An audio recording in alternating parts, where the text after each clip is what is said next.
YS Vivekananda Reddy హత్య జరిగి అక్షరాల 6 సంవత్సరాలు దాటినటువంటి నేపథ్యంలో అసలు ఈ హత్య కేసు ఒక కొలిక్కి వస్తదా రాదా, ఈ హత్య కేసులో నిందితులకి తగిన శిక్ష పడుతుందా లేదా అనేది నిజంగా 2 తెలుగు రాష్ట్రాల్లో ఉత్కంఠగా మారినటువంటి నేపథ్యంలో ఈ అంశం మీద మనం పూర్తి స్థాయిలో విశ్లేషణ చేసుకుందాం. ప్రస్తుతం మనతో పాటున్నారు ప్రముఖ రాజకీయ విశ్లేషకులు, ప్రముఖ సీనియర్ జర్నలిస్ట్ సిఎస్ రావు గారు. సార్తో మాట్లాడదాం. సార్ నమస్తే. సార్ నమస్తే.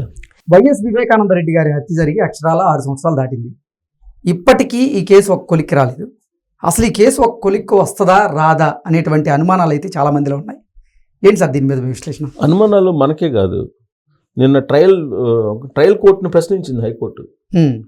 అసలు ఇది ఇప్పట్లో ఈ కేసుని మీరు ముగిస్తారా, విచారించరా, అసలు ఎందుకు డిలే అవుతుంది అని చెప్పి క్వశ్చన్ చేశారు. వాళ్ళే క్వశ్చన్ చేసి ఇంకొక 7 ఏళ్ళైనా కానీ ఇది పూర్తి అవుతుందా లేదా అని చెప్పి వాళ్ళే అడిగారు. అంటే ఈ అనుమానాలకు కారణం ఏంటంటే వైఎస్ వివేకానందరెడ్డి హత్య కేసులో కీలక సాక్షులు ఎవరైతే ఉన్నారో ఒకరి తర్వాత ఒకరు అనుమానాస్పద స్థితిలో మృతి చెందుతూ ఉన్నారు. ఏం సార్ అసలు ఏం జరుగుతుంది నిజంగా ఈ కేసులో? ఆ మృతి చెందటం ఇవన్నీ ఒక ఎత్తు అయితే, ట్రయల్ కోర్టులో రెగ్యులర్ విచారణ జరగాలి. అవును, రెగ్యులర్ విచారణ జరిగితే దాంట్లో దోషులు ఎవరు, దోషులు కాని వాళ్ళు ఎవరు, అసలు ఏం జరిగింది అనేది తేలే అవకాశం ఉంది. అసలు ట్రయల్ కోర్టులో ట్రయల్సే జరగట్లేదు, ఎందుకు జరగట్లేదు నాకు చెప్పండి అని చెప్పి హైకోర్టు ప్రశ్నిస్తుంది, సుప్రీంకోర్టు ప్రశ్నిస్తుంది. సుప్రీంకోర్టు ఏం చెప్పింది, అసలు ప్రజాప్రతినిధులకు సంబంధించిన కేసుల్ని రెగ్యులర్ బేసిస్ మీద విచారణ చెయ్యండి అని చెప్పారు. ఏ కేసు అయినా, అది క్రిమినల్ కేసు అయినా లేదంటే ఫైనాన్షియల్ కేసు అయినా ఏదైనా సరే మీరు రెగ్యులర్గా దాన్ని విచారించి ఫైనల్ చేయండి అని చెప్పారు. సరే, ఇది వివేకానంద రెడ్డి గారి మర్డర్ కేసు అయితే ప్యూర్గా అది పొలిటికల్ మర్డర్ అని చెప్పేసి షర్మిల గారు చెప్తున్నారు. ఆ కేసుకు సంబంధించి రకరకాల మలుపులు తిరుగుతున్నాయి.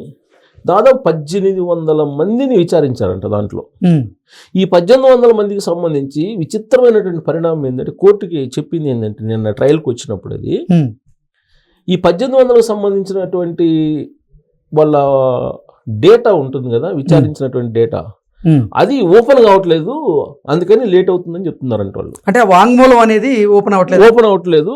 వాళ్ళకి సంబంధించినటువంటి పత్రాలు ఈ 1800 మంది ఉన్నారు కదా, ఈ 1800 మందికి సంబంధించినటువంటి డేటా హార్డ్ డిస్క్లో ఉంది, అవేమో ఓపెన్ కావట్లేదు, కాబట్టి మేము నిదానంగా ఒక్కోటి ఓపెన్ చేసుకుంటున్నాం అని చెప్తే కోర్టు ఆగ్రహించి ఇంకెన్ని సంవత్సరాలు పడుతుంది, ఇంకొక 7 సంవత్సరాలైనా దీని గురించి మీరు క్లోజ్ చేస్తారా లేకపోతే ఇంకే కంటిన్యూ చేస్తారా, అసలు ఏం జరుగుతుంది చెప్పండి అని చెప్పేసి అడిగి ఒక 4 వారాలకి మళ్ళీ వాయిదా వేసింది.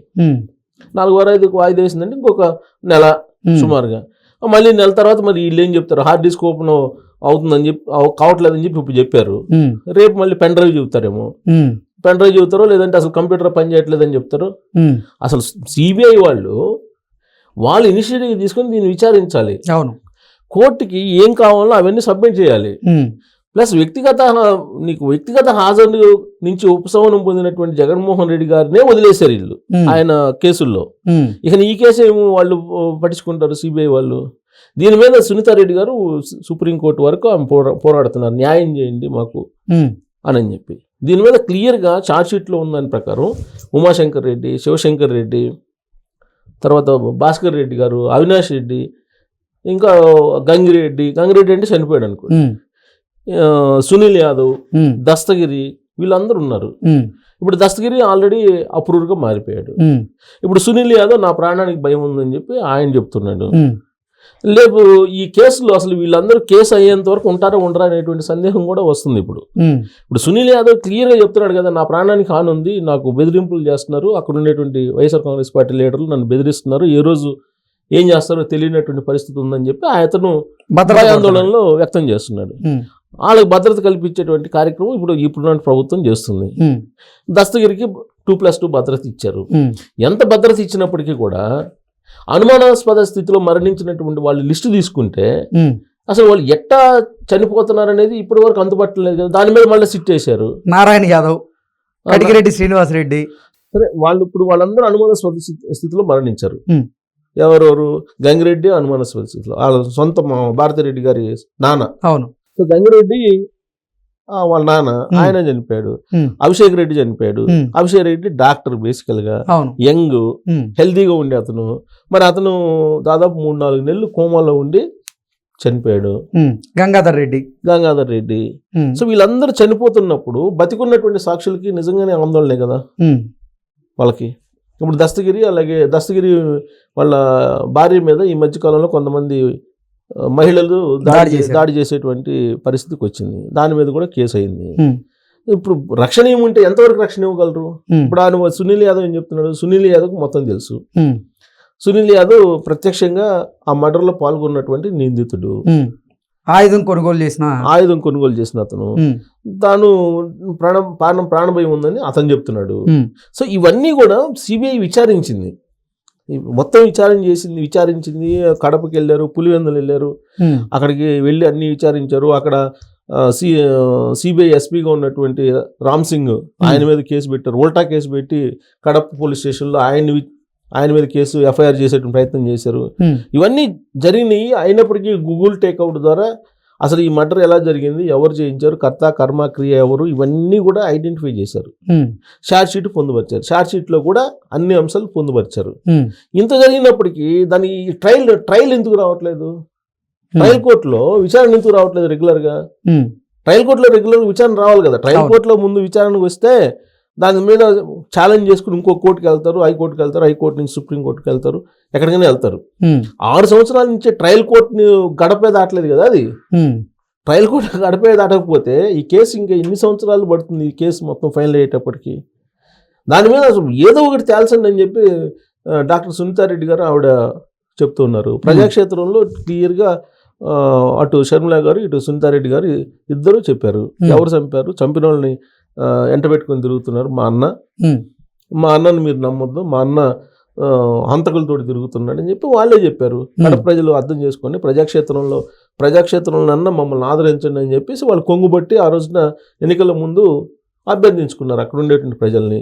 సరే, మొత్తం మీద కడప జిల్లాలో 2 తప్ప అన్ని ఓడిపోయారు వైఎస్ఆర్ కాంగ్రెస్ పార్టీ వాళ్ళు. అంటే వీళ్ళిద్దరు చేసినటువంటి ప్రచారం ఫలించినట్టే అక్కడ. అంటే వీళ్ళ పట్ల అక్కడ ఉండే ప్రజలు సానుభూతిగా ఉన్నట్టే. ప్లస్ వివేకానంద రెడ్డి గారిని మర్డర్ ఎవరెవరు చేశారు అనే దానికి వాళ్ళు కూడా ఒక నిర్ధారణకు వచ్చి ఓటు వేసినట్టే మనకి ఆ రిజల్ట్ కనిపిస్తున్నాయి. సో ఇదంతా సరే ప్రజాక్షేత్రంలో ఇష్యూ అనుకుందాం.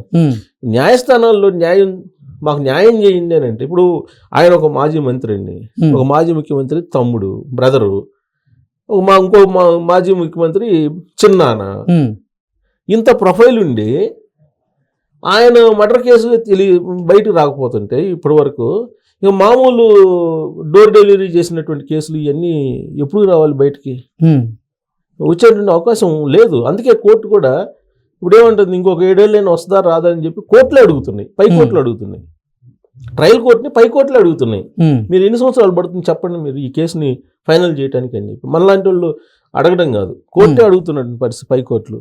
కాబట్టి ఈ కేసు అంత ఈజీగా ఫైనల్ అయ్యేటువంటి పరిస్థితి అయితే ఉండకపోవచ్చు అని చెప్పి నేను వ్యక్తిగతంగా ఒక జర్నలిస్ట్గా నాకున్నటువంటి అవగాహన మేరకు ఎక్స్పెక్ట్ చేస్తున్నా. కారణం ఏంటంటే బీజేపీ పెద్దలు కొంతమంది ఉన్నారు, వాళ్ళ ఆశీస్సులు పుష్కలంగా ఉన్నాయి కాబట్టి ఈ కేసు వెనక బహుశా అది ఫైనల్ కాకపోయినా ఆశ్చర్యపోవసలేదు. ఇంకొక 7 ఏళ్ళైనా పై కోర్టు కనుక స్పందించినట్టు. Okay sir, thank you so much. Thank you.